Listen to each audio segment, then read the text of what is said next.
सबको choose life now Hindi channel के Bible study में स्वागत है। आज हम यूहन्ना के 15वां अध्याय को पढ़ेंगे, लेकिन इससे पहले कि हम इस अध्याय में जाए, हम इससे पिछले वाले अध्याय में जाते हैं। उसके आखिरी में हम देखते हैं कि यीशु मसीह यह जानते हुए कि संसार का सरदार उनके लिए आने वाला है, उन्होंने अपने चेले से कहा, उठो यहाँ से चले। वह जा रहे थे जैतून के बाग में, जहाँ वह जानते थे कि यहूदा इस्करियोती आएंगे और उनको पकड़वाने के लिए एक झुंड को लेके आएंगे और उनको उसी स्थान पे जाना था।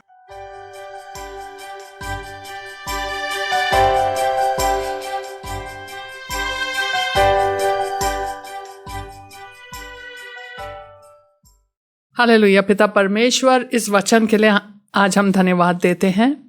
पवित्र आत्मा, आज आप हमारे अगुवाई करें और हमारी सहायता करें कि जो भी हम पढ़ रहे हैं प्रभु, हम उसको अपने दिल में थाम लें और हमारा चाल चलन, जो मसीही चाल चलन है, वह बदलता जाए, जैसे हम यीशु मसीह में बने रहें। वचनों के द्वारा, पवित्र आत्मा के सहभागिता के द्वारा, प्रार्थना के द्वारा हम यीशु मसीह के उपस्थिति में बने रहे और उनके संग बने रहे। हमारा चाल चलन बदलता जाए प्रभु और हमारा जीवन फलवंत होता चला जाए। ये प्रार्थना हम अपने लिए ही नहीं, लेकिन जो भी सुन रहे हैं इस वचन को, सबके लिए हम मांगते हैं यीशु मसीह के नाम से, आमीन। सो आइए 15 अध्याय पद संख्या 1। सच्ची दाखलता मैं हूं और मेरा पिता किसान है। यीशु मसीह ने यह 7वां वचन है जो उन्होंने आधिकारिक तरीके से उन्होंने बोला है अपने बारे में। सबसे पहले उन्होंने कहा, मैं जीवन का रोटी हूँ। फिर उन्होंने, वो 6वां अध्याय था, 8वें अध्याय में उसने कहा, जगत की ज्योति मैं हूँ। और फिर 10वें अध्याय में उन्होंने कहा, भेड़शाला का द्वार मैं हूँ। फिर उन्होंने कहा, भला चरवाहा मैं हूँ, 10वें अध्याय में है। 11वें अध्याय में उन्होंने कहा, जीवन और पुनरुत्थान मैं हूं। उन्होंने माता मरियम को कहा। और 14वें अध्याय में उन्होंने कहा, मार्ग, सत्य और जीवन मैं हूं। और अब यह 7वें बार एक ऐसे अधिकार के साथ अपने बारे में बता रहे हैं कि मैं परमेश्वर हूं, मैं परमेश्वर की तरफ से आया हूं। इसलिए वह कहता है, सच्ची दाखलता मैं हूं। और फिर उसके बाद उसने कहा, और मेरा पिता किसान है। जब यीशु मसीह ने भोजन जब समाप्त हो गया था, तो अपने शिष्यों के साथ उन्होंने कहा, उठो यहाँ से चले। तो वह कहाँ जा रहे थे? जैसे मैंने कहा, वो गेत्सेमनी के बाग में, जैतून के बाग में जा रहे थे, क्योंकि उनको पता था कि यही मेरा स्थान है और यहीं यहूदा इस्करियोती आएंगे और यहीं पे हमको पकड़वाएंगे। तो वो वहीं पे जा रहे थे। उसने कहा, यह संसार का सरदार आता है, मुझ पर उसका कोई अधिकार नहीं। मतलब वह हमको मार नहीं सकता, लेकिन चलो चलते हैं उनके पास, क्योंकि यह उसका समय है, राइट। तो सच्ची दाखलता, यह हम आपको समझाना चाहते हैं कि वह सच्ची दाखलता। अगर वह कहता है कि एक सच्ची दाखलता मैं हूं, इसका मतलब एक और दाखलता है जो सच्ची नहीं है। और वह दाखलता के बारे में हम भजन संहिता 80 में, मैं जस्ट पढ़ लूंगी आपके लिए, ताकि आप समझे कि यीशु ने ये क्यों कहा। तू मिस्र, यह भजन संहिता 80 के पद संख्या 8 में लिखा है, तू मिस्र से एक दाखलता ले आया। मिस्र से कौन आया था? इज़राइल। और अन्य जातियों को निकाल कर उसे लगा दिया। तूने उसके लिए स्थान तैयार किया और उसने जड़ पकड़ी और फैल कर देश को भर दिया। उसकी छाया पहाड़ों पर फैल गई और उसकी डालियां ईश्वर के देवदारों के समान हुई। उसकी शाखाएं समुंदर तक बढ़ गई और उसके अंकुर महानद तक फैल गए। अब मेरे साथ चलिए एक और वचन, यशायाह 5 में यह लिखा है इज़राइल के बारे में, अब मैं अपने प्रिय के लिए और उसकी दाख की बारी के विषय में गीत गाऊंगा। एक अति उपजाऊ टीले पर मेरे प्रिय के एक दाख की बारी थी। उसने उसकी मिट्टी खोदी और उसके पत्थर बीनकर उसमें उत्तम जाति की एक दाखलता लगाई। उसके बीच में उसने एक गुम्मट बनाया और दाखरस के लिए एक कुंड भी खोदा, तब उसने दाख की आशा की, परंतु उसमें निकम्मी दाखें ही लगी। याद है यीशु मसीह ने भी इसी पुराने नियम के वचन से, जो कि यशाया के 5वें अध्याय को, इसी को कोट करते हुए उन्होंने भी यही कहानी बताई है ना, कि एक दुष्ट ये किसान था, दाख की बारी के मालिक जो थे, उन्होंने क्या किया, उन्होंने अपने नौकरों को भेजा, फिर दूसरे नौकर को भेजा, ये दिखाते हुए कि एक के बाद एक वहां पे नबियों को भेजा, लेकिन यह दुष्ट आदमी वह क्या करता था, एक को मारता था, पीटता था, किसी को जान से मार दी। तब उसने कहा कोई बात नहीं, मैं अपने बेटे को भेजता हूं। तो उनके अंदर निकम्मी दाखें ही लगी। 7वें पद में लिखा है, क्योंकि सेनाओं का यहोवा की दाख की बारी तो इज़राइल का घराना है और उसका प्रिय पौधा यहूदा के लोग हैं। तो आप समझ गए कि यह जो दाख लता का जो प्रतीक था, यह इज़राइल को दर्शाता था। और हो सकता है जब यीशु मसीह वहाँ से निकले, मतलब कि जो जहाँ पे उन लोग ने भोजन किया था, वहाँ से जब निकल के वह जा रहे थे जैतून के बाग में, तब वहाँ पर रास्ते में या तो उन्होंने बहुत सारे दाख की बारी देखी और उसको देख करके वह यह शब्द बोलने लगा, अपना वर्णन करने लगा कि मैं सच्ची दाखलता हूँ, मैं हूँ। हो सकता है उन्होंने मंदिर को देखा, क्योंकि मैंने ये चीज़ पढ़ी है कि मंदिर के उन दिनों में, हेरोद के जो मंदिर था, उसमें जो द्वार था, द्वार पे एक सुंदर सा उस पे दाख के पौधा का मतलब सोने से बना हुआ, के ऊपर दरवाजे के ऊपर वह बना हुआ था, दाख लता और अंगूर और उनकी पत्तियां, ये सब बनी हुई थी और सब सोने में बना हुआ था।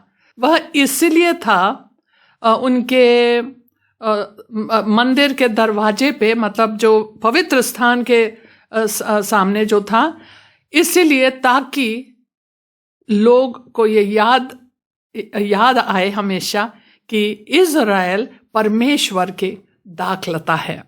इज़राइल सच्ची दाखलता नहीं है, क्योंकि इज़राइल के उसके जो उपज था, जो उनके दाखें थी, वह निकम्मे दाखें थी, वह जंगली निकली।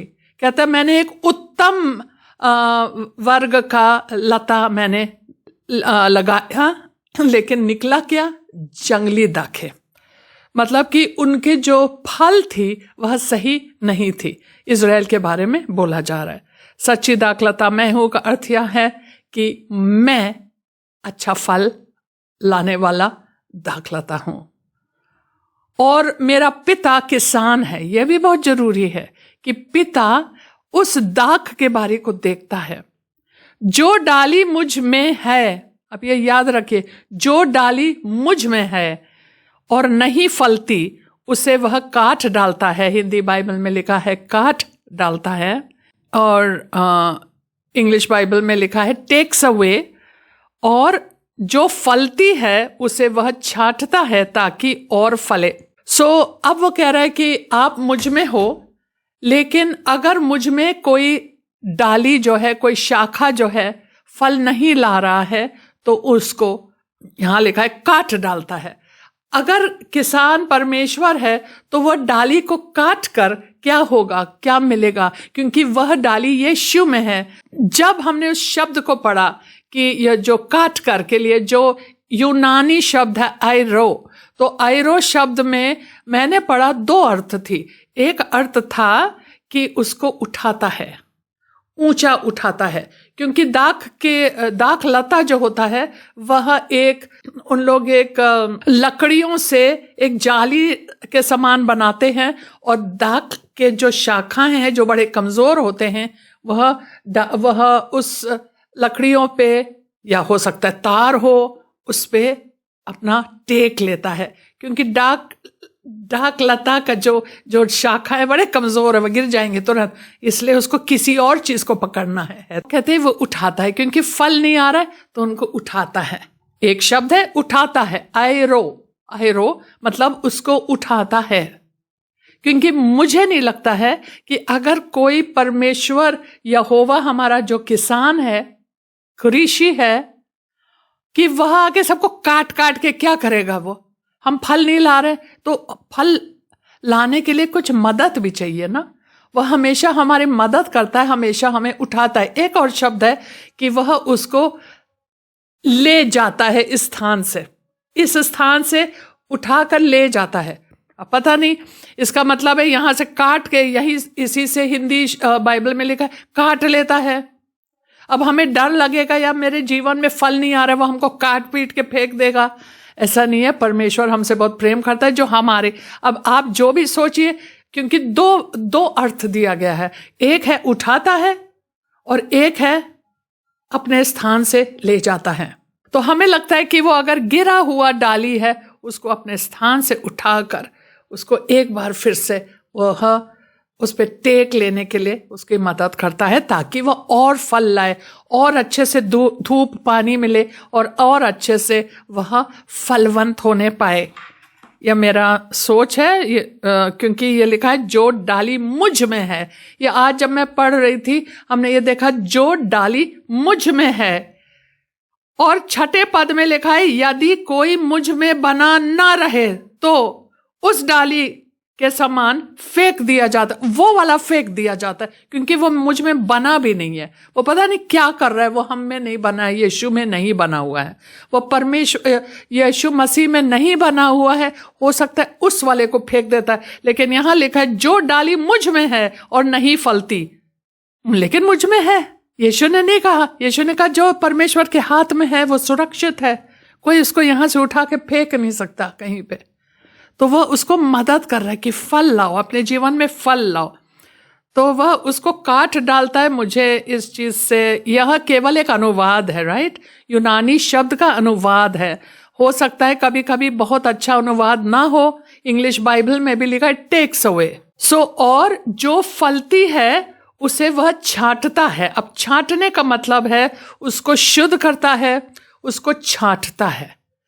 जैसे हमारे बगीचे में एक नींबू का पेड़ है, उसको बराबर छांटना होता है, क्योंकि वो बहुत फैलने लगता है सब जगह, अजीब तरीके से उसकी ग्रोथ होती है। तो उसको जब फल नहीं होता है उस वक्त उसको थोड़ा मदद देना होता है, उसको छांटना होता है, फिर बहुत सारे फूल निकलते, बहुत सारे फल आता है। लेकिन छांटना बहुत जरूरी है, और क्रिस्तीय जीवन में हमारे छांटे जाना बहुत जरूरी होता है। तो यह किसान जो कि पिता परमेश्वर के लिए बोला गया है, वो किसान क्या करते हैं, वह जानता है, जो दाख की बारी में काम करते हैं, जो वहां का किसान है, वह जानता है कि इस शाखा में और फल किस प्रकार से आएगा। तो वह जानता है जहां कहीं पे जो शाखा मर गया है और बिल्कुल मरे हुए लकड़ी के समान है, तो उसको काटा जाता है, क्योंकि वो मरा हुआ शाखा है, उसको काटा जाता है, उसको काटा जाता है। जो मरे हुए चीजें हैं उसको। तो हमारे क्रिस्तीय जीवन में जो भी मरे हुए चीजें हैं, जो भी चीजें हैं जो हमें फल लाने से, हमारे फल लाने में बाधा बन रही हैं, उसको परमेश्वर हमसे हटा भी सकता है। और बहुत पीड़ा होती है जब हम छांटे जाते हैं, बहुत पीड़ा होती है, लेकिन आखिरी में वह इसलिए किया जा रहा है ताकि हम और फलवंत होने पाए। तो लिखा है वो इसलिए छांटता है ताकि और फले। तो फल आता है, फिर और फल के लिए आप छांटे जाएंगे। तुम तो उस वचन के कारण जो मैंने तुमसे कहा है शुद्ध हो। वचन के द्वारा हम छांटे जाते हैं। जब हम वचन को पढ़ते हैं, आपको पता है इब्रानी के 4 अध्याय और पद संख्या इब्रानी के 4 अध्याय पद संख्या 12 में लिखा है ये, क्योंकि परमेश्वर का वचन जीवित और प्रबल, हर एक 2-धारी तलवार से भी ज्यादा चोखा है, और प्राण और आत्मा को और गांठ गांठ और गूदे गूदे को अलग करके आर पार छेदता है, और मन की भावनाओं और विचारों को जांचता है। परमेश्वर यह काम करता है हमारे जीवन में। अपने वचनों के द्वारा हम छांटे जाते हैं। हम कोई चीज पढ़ते हैं, हम कहते हैं ये मेरे जीवन में है, ये चीज़ जो यहाँ लिखा है ना करो, यह मेरे जीवन में है। इसलिए वचन को रोज पढ़ना। तो यहाँ पे यही बताया जा रहा है, तुम तो वचन के कारण शुद्ध हो, तुम मुझ में बने रहो और मैं तुम में। तुम मुझ में बने रहो, मैं तुम में। देखो, यीशु तो हम में बना है। एक बार पवित्र आत्मा आता है, हम जानते हैं कि वो हम में वास करते हैं, लेकिन क्या हम उनमें वास कर रहे हैं कि नहीं, यही बात है। यीशु तो हमारे अंदर एक बार आ जाते हैं तो वास करते हैं, लेकिन क्या हम, कि केवल जब हम बहुत बड़े परीक्षा में पड़ते हैं, बहुत बड़े समस्या में पड़ जाते, तब कहते ओ प्रभु प्रभु प्रभु। नहीं तो अरे ठीक है, मैं अपना काम करती हूँ, मुझे ये सब करना आता है, मुझे क्या करना है प्रभु से, और प्रभु का वचन क्या बोल रहा है हमसे, इससे हमें क्या करना। प्रभु के वचन से हमें कोई खास मतलब नहीं है, क्योंकि प्रभु का वचन हम पढ़ते हैं, हम सवेरे पढ़ते हैं और उस पे मनन नहीं करते कि ये हमारा हमको क्या कह रहा है पवित्र आत्मा। सो इसीलिए जरूरी है कि जब मैं ये पढ़ रही थी तो मुझे लगा मेरे अंदर कितनी कमियां हैं, इतनी कमियां हैं। मैं सोच रही थी, हमने कहा काश जो इस वचन को सुने ये चीज समझे कि हमें यीशु मसीह में किस प्रकार से बने रहना है। कहते हैं तुम मुझ में बने रहो और मैं तुम में। जैसे डाली यदि दाखलता में बनी ना रहे तो अपने आप से नहीं फल सकती, वैसे ही तुम भी यदि मुझ में बने ना रहो तो नहीं फल सकते। ये तो मतलब आप समझ गए होंगे।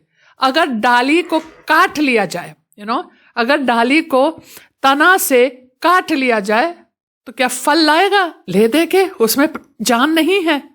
जो तना से उनको रस मिलता है, जो तना से उनको पोषण मिलता है, वो तो नहीं है, तो कितने दिन जिएगा? वो मरा हुआ चीज है। तो अगर एक डाली को तना से काटा जाए तो वो मर जाएगा, वो नहीं फल तो नहीं ला पाएगा। सीधे उसी तरीके से अगर तुम मुझ में नहीं बने रहोगे, तुम्हारे जीवन में भी, तुम्हारे क्रिस्तीय जीवन में भी फलवंत थोड़ी हो पाओगे आप।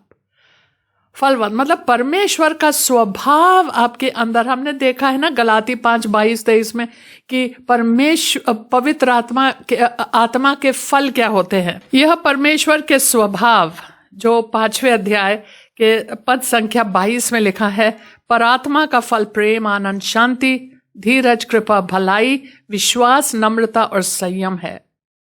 ऐसे कामों के विरोध में कोई भी व्यवस्था नहीं, इसलिए क्योंकि यह सब परमेश्वर के स्वभाव, उनके चरित्र के लक्षण है, यही उनका चरित्र है। और अगर धीरे धीरे वो सारी चीजें आपके अंदर आ जाए, इसका मतलब आपके जीवन में फल आ गया है, आत्मा का फल आ गया है, और आपके काम भी बदल जाएंगे। जब आपका स्वभाव बदल गया, जाहिर सी बात है आपके काम भी बदल जाएंगे।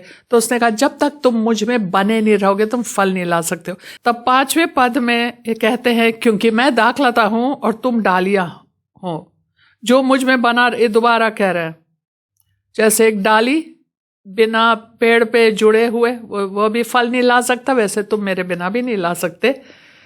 और फिर कहता है मैं दाखलता हूं, तुम डालियां हो, जो मुझ में बना रहता है और मैं उसमें, वह बहुत फलता है, क्योंकि मुझसे अलग होकर तुम कुछ भी नहीं कर सकते। बहुत फल। तो कहते हैं ये जो डालियां हैं, हम लोग जो हैं इंडिविजुअली, मतलब अलग अलग प्रकार के व्यक्तिगत रूप से, और कलीसिया भी, हम उनके डाली हैं। और अगर हमें फल लाना है अपने जीवन में तो हमें उनसे जुड़े रहना है। और अभी हम ये पूरी चीज़ें नहीं बताएंगे कि हम उनसे किस प्रकार से जुड़े रहना है, लेकिन मोटा आपको पता है वचनों में बने रहना है, और उसके बारे में उनकी उपस्थिति में बने रहना है, और प्रार्थनाओं के द्वारा और आराधना के द्वारा और अपने पूरे मन, क्योंकि हमें बोला गया है। और एक चीज और है, पवित्र आत्मा की सहभागिता में हमें बने रहना है, क्योंकि हमें बोला गया है कि परमेश्वर यहोवा से पूरे मन के साथ, पूरे शक्ति के साथ, पूरे दिल के साथ उनसे प्रेम करो। तो मतलब सवेरे से रात हमारा जीवन का मकसद वही है स्वर्ग का राज और परमेश्वर जो कि राजा है यीशु मसीह, तो उन्हीं के लिए हम जिएंगे। तो वो कहते हैं यदि कोई मुझ में बना ना रहे, अब ये उनके लिए, पहले उसने कहा जो डाली, दूसरे पद में जो डाली मुझ में है और नहीं फलती, यहाँ कह रहा है छठे में यदि कोई मुझ में बना ना रहे तो वह डाली के समान फेंक दिया जाता है और सूख जाता है और लोग उन्हें बटोर कर आग में झोंक देते हैं और वे जल जाती है। दाखलता की जो लकड़ी है कमज़ोर लकड़ी है, बहुत उत्तम क्वालिटी का लकड़ी नहीं है, उससे मेज और अलमारी और अलग अलग प्रकार के सुंदर चीज़ें नहीं बनाई जा सकती है, कुछ नहीं, वो कमज़ोर लकड़ी है। उसका एक काम है उसको सुखा के आग में झोंक दो, उससे आग जलाया जाता है। तो इसी काम के हो, मतलब कि तुम नरक में झोंके जाओगे शायद। तो फिर लिखा है कि यदि तुम, 7वें पद, यदि तुम मुझ में बने रहो और मेरा वचन तुम में बना रहे तो जो चाहो मांगो और वह तुम्हारे लिए हो जाएगा। आपको पता है कि यूहन्ना के 14 अध्याय के पद संख्या 13 और 14 में उसने कहा मैं अपने पिता के पास जा रहा हूं, इसलिए जो काम मैं करता हूं वही काम तुम भी करोगे और उससे बढ़ के काम करोगे, इसलिए क्योंकि मैं अपने पिता के पास जाता हूं। और कहता है जो तुम मेरे नाम से मांगोगे मैं कर दूंगा, ताकि पिता को महिमा मिले पुत्र के द्वारा। अरे कोई सुन के बड़ा खुश हो, मैं जो भी मांगू, ऐसा नहीं होता है। यहाँ बता रहे हैं कि अगर तुम मुझ में बने रहो और मेरा वचन तुम में बना रहे, जो चाहो मांगो और वह तुम्हारे लिए हो जाएगा। यह अलग प्रकार का ये बता रहे हैं कि क्योंकि मैंने आपको 1 यूहन्ना के 5वें अध्याय और पद संख्या 14 में भी बताया था कि जो हम परमेश्वर की इच्छा के अनुसार मांगते हैं तब हमें यह हियाव होता है कि हमने मांगा है, उन्हीं के वचन के मुताबिक मांगा है, उन्हीं के वचन के अनुसार मांगा है, हमें मिल जाएगा। क्योंकि वो सुनते हैं ना, उन्हीं का वचन हम उनको बता रहे हैं, उन्हीं ने कहा है, सो हम उन्हीं के वचन के अनुसार मांगे और हमें वह चीज जरूर मिलेगा। अगर उनका वचन मुझ में बना रहेगा और उनका स्वभाव मेरे अंदर आएगा, हम फल लाएंगे और हम उनकी इच्छा, मेरी इच्छा है, मेरी अपनी कोई अलग से इच्छा नहीं है हमें ये सब चीजें करनी है दुनिया में, नहीं, वो सब चीजें मेरी इच्छा है ही नहीं। एक वक्त था कि वो सब मेरी इच्छा थी, अब जो है रोज रोज रोज रोज घटता जा रहा है। जैसे यूहन्ना बपतिस्मा देने वाले ने कहा मैं घटता जाऊं वो बढ़ता जाए, तो हमारे जीवन में भी यीशु का स्वभाव बढ़ता जाए और मेरी इच्छाएं उन्हीं की इच्छाएं होनी चाहिए। और जब मेरी इच्छाएं उन्हीं की इच्छाएं होंगी तो जो हम मांगेंगे हम उन्हीं के इच्छा के अनुसार मांगेंगे, वो करेगा।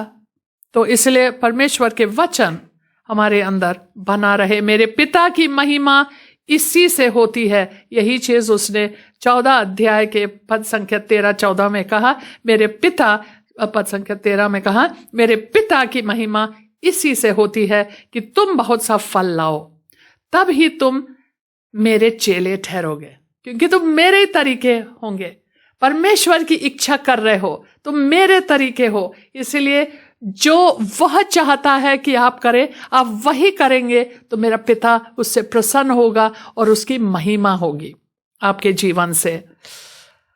जैसा पिता ने मुझसे प्रेम रखा वैसे ही मैंने तुमसे प्रेम रखा, मेरे प्रेम में बने रहो। अब वो कहता है बिल्कुल वही प्रेम जो पिता ने हमारे लिए रखा है, वही प्रेम जिससे वो हमसे प्रेम करता है, उसी प्रेम से मैं तुमको प्रेम करता हूं, उस प्रेम में बने रहो। और हमें पता है कि हम प्रेम में उनके बने रहने के लिए हमें आज्ञाकारिता में चलना है। सूखा सूखा प्रेम नहीं कि हम प्रेम करते। मैंने अपनी गवाही दी, मैं हमेशा बोलती थी मैं प्रभु को बहुत प्रेम करती, लेकिन मेरा जीवन, मैं अलग मार्ग में चल रही थी। यीशु मसीह दूर दूर तक आपको यीशु मसीह का नाम ना निशान मेरे जीवन से आपको ना दिखता, कहीं से प्रमाण ना मिलता कि हाँ ये तो यीशु मसीह की है, कुछ नहीं, ज्ञान तक नहीं थी, कुछ नहीं, मुझे ज्ञान तक नहीं थी उनके वचनों का ज्ञान तक नहीं था, उनकी इच्छाओं के बारे में हम क्या जाने। हमें बस ये पता था ये सही है ये गलत है, मोटा मोटा सबको पता है, राइट। यदि तुम मेरी आज्ञाओं को मानोगे तो मेरे प्रेम में बने रहोगे, जैसा कि मैंने अपने पिता की आज्ञाओं को माना है और उसके प्रेम में बना रहता हूं। देखिए, बहुत बड़ा, एक बहुत महत्वपूर्ण चीज है कि प्रेम और आज्ञाकारिता में आप संबंध समझिए। यही चीज 14 अध्याय के आखिरी पद मैंने अभी आपको बताया, जाके पढ़ लीजिए। इसीलिए वो अपने प्राण देने जा रहे हैं। कहते इसीलिए शैतान हमारे ऊपर कोई अधिकार नहीं है उनको, लेकिन मैं ये करने जा रहा हूं, मैं पढ़ूं। परंतु यह इसीलिए होता है कि संसार जाने कि पिता से प्रेम रखता हूं मैं, और जैसे पिता ने मुझे आज्ञा दी वैसे ही करता हूं। उठो यहां से चले, यह आखिरी पद है 14 अध्याय के। तो हम लोग को भी बोला जा रहा है कि जो मेरी आज्ञाओं का पालन करेगा वो हमसे हमारे प्रेम में बना रहेगा। तरीका बता रहा है आपको। अब कहेंगे हम कैसे यीशु के प्रेम में बने रहे, उनके आज्ञाओं पे चलो। वो कैसे हमसे प्रसन्न होंगे, उनके आज्ञाओं पे चलो जो वो बता रहे। और जब हम गिरेंगे तो माफी मांगो, राइट। हम लोग इतने सिद्ध एक दिन में नहीं हो जाएंगे। ये चीज एक प्रोसेस है, धीरे धीरे धीरे अंश अंश होके हम जैसे जैसे वचन में यीशु को देखते जाएंगे। यही कारण थी कि हमने यूहन्ना रचित सुसमाचार को बाइबल स्टडी में मैंने उसी सुसमाचार को चुना, ताकि हम यीशु को करीबी से देखें, ताकि हमारा चरित्र बदलता जाए। ये सब चीजें हमारे जहन में बना रहे। और रात और दिन मैं इस चीज को स्टडी कर रही हूं ताकि हम आपके सामने पेश करें। मुझे तो बहुत फायदा हो रहा है। यदि तुम मेरी आज्ञाओं को मानोगे तो मेरे प्रेम में बने रहोगे, जैसा कि मैंने अपने पिता की आज्ञाओं को माना, उसके प्रेम में बना रहता हूं। मैंने ये बातें तुमसे इसलिए कही है कि मेरा आनंद तुम में बना रहे और तुम्हारा आनंद पूरा हो जाए। 14 अध्याय में उसने कहा मैं तुझे अपना शांति छोड़ जाता हूं। अब वो कह रहा है मेरी आनंद भी तुम्हारे अंदर बना रहे। और कैसे होगा मेरी आनंद तुम्हारे अंदर? जब तुम हमारे प्रेम में बने रहोगे। कैसे रहेंगे उनके प्रेम में? हम उनके वचनों पे चलेंगे, हम उनके कहे हुए शब्दों पे चलेंगे। मेरी आज्ञा यह है कि जैसे मैंने तुमसे प्रेम रखा वैसा ही तुम भी एक दूसरे से प्रेम रखो। अब वो कह रहे जैसे पिता ने मुझसे प्रेम रखा वही प्रेम मैंने तुमको प्रेम किया, उसी प्रेम से, और तुम उस प्रेम में बने रहो और उसी प्रेम को अपने भाइयों के साथ बांटो। इससे बड़ा प्रेम किसी का नहीं कि कोई अपने मित्र के लिए अपना प्राण दे। जो मैं अपने पिता का आज्ञा मानने के लिए आया हूं, मेरे प्रेम के वजह से मुझे अपने प्राण अपने मित्रों के लिए देना हो रहा है। जो आज्ञा मैं तुम्हें देता हूं, यदि उसे मानो तो तुम मेरे मित्र हो। अब देखिए आखिरी में एक बार फिर से इशारा कर रहे हैं कि मेरा प्रेम, मैं कहता है इससे बड़ा प्रेम किसी को नहीं कि कोई अपने मित्रों के लिए अपना प्राण दे। तो वो दिखा रहे हैं कि मुझे अपना प्राण देना हो रहा है। उसने कितने बार बोले, लेकिन इन लोग का दिमाग इतना खाली हो चुका था, उन लोग सुन सुन के इतने परेशान व्याकुल हो चुके थे, विचलित हो गए थे कि उनको बोलते जाओ, लेकिन उन लोग का दिमाग खाली, उनको विश्वास नहीं हो रहा है ये बोल क्या रहा है। अब एक बार फिर से कह रहा है इससे बढ़ के प्रेम किसी को नहीं कि वो अपना प्राण अपने मित्रों के लिए दे दे, उनके स्थान पे दे दे। जो यीशु अब करने वाले हैं, यही चीज करने वाले हैं। और उसने कहा कि जो आज्ञा मैं तुम्हें देता हूं, यदि उसे मानो तो तुम मेरे मित्र हो। तो मतलब हम तुम्हारे लिए अपने प्राण देने जा रहे हैं, हम अपने मित्रों के लिए प्राण देने जा रहे हैं। और यदि तुम मेरे आज्ञाओं का पालन करोगे तब तुम मेरे मित्र हो। मैंने अपनी प्राण तुम्हारे लिए दे दी। जो यीशु के वचन पे चलता ही नहीं है, उनके जो बलिदान है उसको भी नहीं स्वीकारेंगे, तो उनका उद्धार भी नहीं होगा, तो वो उनके मित्र भी नहीं है। कहता है मैं अपने मित्रों के लिए अपनी प्राण देता हूं। आप सबको जय मसीह।